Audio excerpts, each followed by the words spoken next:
You are not here by accident. Let that sink in. Not as a hopeful platitude, but as a scientific spiritual fact.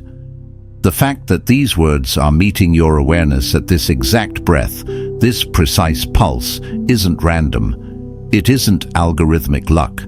It isn't fate playing dice with your feed.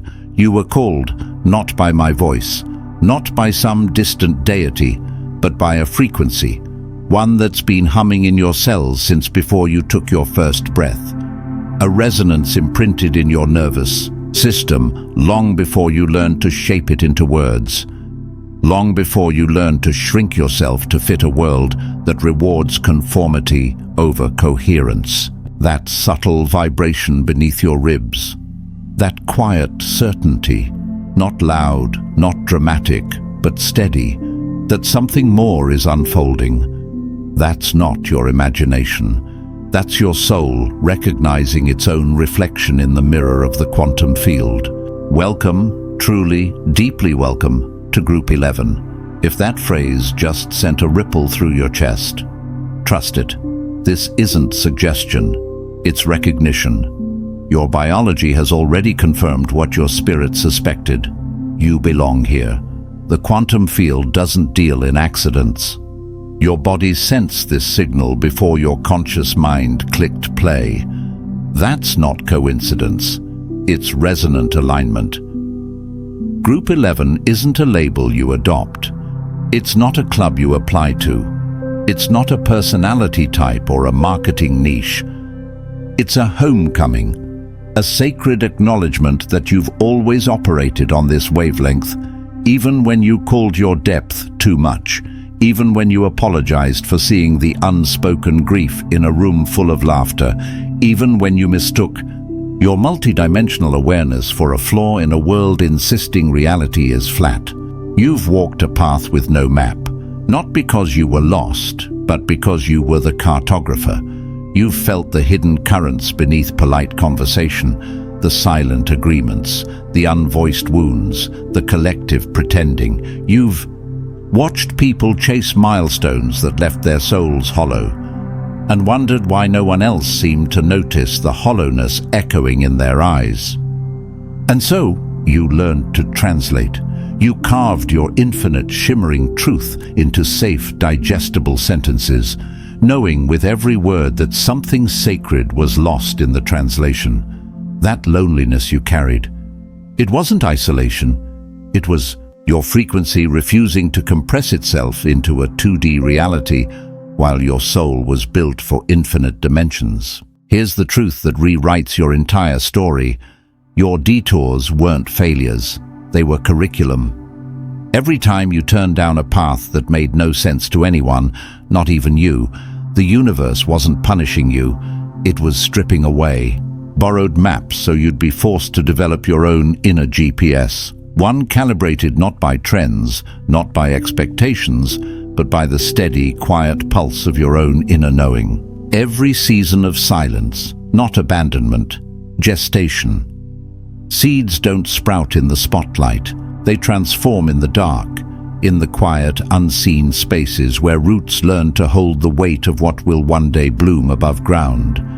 You needed that darkness. You needed that stillness. Because only in the absence of noise could you hear the voice that's been yours all along. You weren't broken for not fitting in. Your expanded bandwidth simply couldn't collapse into narrow realities, not when you were wired to perceive possibility itself, not just what's already solidified. And now, something is shifting. Time no longer flows in straight lines. It thickens, it breathes, it bends around your presence. Synchronicities don't just happen, they speak. Clocks align, repeating numbers pulse like cosmic winks. Strangers say the exact phrase you needed to hear. You walk into a room and conversations pause, as if your energy rearranged the air itself. Animals, dogs, cats, birds, lock eyes with you like you're a mirror to their wild, untamed truth. Children, unfiltered by social masks, gaze at you, with unnerving recognition, as if they see the frequency you're carrying before you've said a word. This isn't wishful thinking. Your internal coherence has reached critical mass.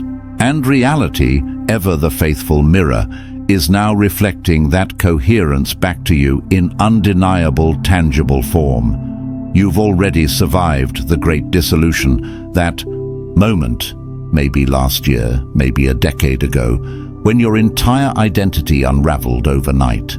Your goals turned to dust. Your relationships shifted like sand. The you everyone knew, the reliable one, the achiever, the peacekeeper, suddenly felt like a costume you couldn't wear without suffocating. You thought you were breaking down. You were breaking through. In that sacred void, where nothing made sense and everything felt unstable, you didn't just survive, you rebuilt. From the ground up, in silence, without applause, you forged what I call quantum sovereignty, the unshakable. Trust in your inner voice, even when it whispers against the crowd. The courage to choose authenticity over approval, truth over comfort. The quiet, unbreakable strength to stand alone, without calling it loneliness, because you knew you were never truly solo. You were in communion with your own truth.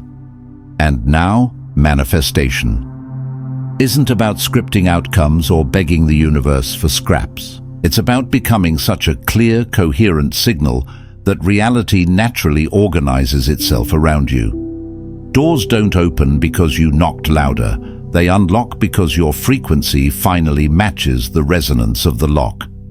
Your dreams are vivid, not because you're spiritual, but because your consciousness now navigates multiple layers of reality simultaneously. Your intuition isn't a feeling. It's your nervous system reading the quantum field in real time. Your creativity flows like breath because it is breath, the natural exhale of a soul no longer split against itself. You're not here to fix the world. You're here to hold frequency, to be a living tuning fork for those trembling on the edge of their own awakening. Your presence alone, calm, grounded, unapologetically you, gives others permission to remember who they are beneath the noise. This isn't about being special, it's about being so fiercely, tenderly yourself that the mask dissolves, and real connection, the kind that doesn't require translation, finally begins. Group 11, your timing is exact. Every delay, every wrong turn, every year spent wondering if you'd ever belong, they weren't obstacles. They were the necessary architecture of who you're becoming. The chaos, compost, the confusion, sacred recalibration, the isolation, divine incubation. Now, the field is responding. Your next move isn't just yours, it's amplified. Because you're not just evolving, you're transmitting. This is your moment to claim it. Go to the comments and type, "I am frequency 11, not as a casual reply, but as a ritual. A declaration that ripples through your nervous system and sends a clear, undeniable signal into the quantum field. I am here. I am ready. I am broadcasting." And if this found you, subscribe. Not for content, but for coherence, to stay anchored in this rising frequency, not just within you, but through you. You were never lost, you were being prepared, and now the world needs exactly what only you can broadcast.